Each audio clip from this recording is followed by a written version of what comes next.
ስራ ማግኘት ከባድ ነው ስላችሁ ስራ የለም እያልኳችሁ አይደለም። ኦኬ people are still hiring though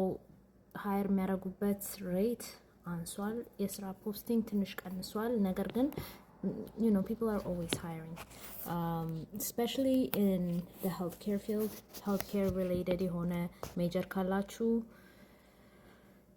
right now that's the best one going on ነገር ግን ሌሎች ስራዎችም አሉ okay so let's talk about how to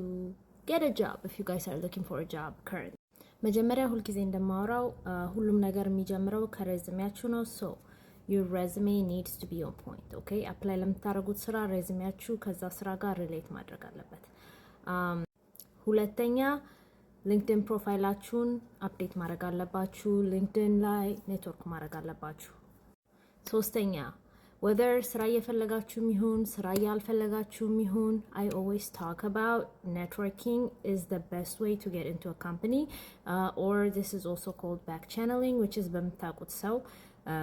you know recommend ተደርጋችሁ ኢንተርቪው ላይ መቅረብ ማለት ነው ሶ እነዚህ ሶስት ነገሮች ለኢንተርቪው ለመዘጋጀት የሚረዳችሁ ናችሁ ኢንተርቪውን ካገኘዋችሁ በኋላ ደግሞ ማድረግ ያለባችሁ የተወሰኑ ነገሮች አሉ on the next video እሱን አወራለሁ if you guys need more information about the job search in 2025 go ahead and feel free to follow me on YouTube subscribe to my YouTube channel link in bio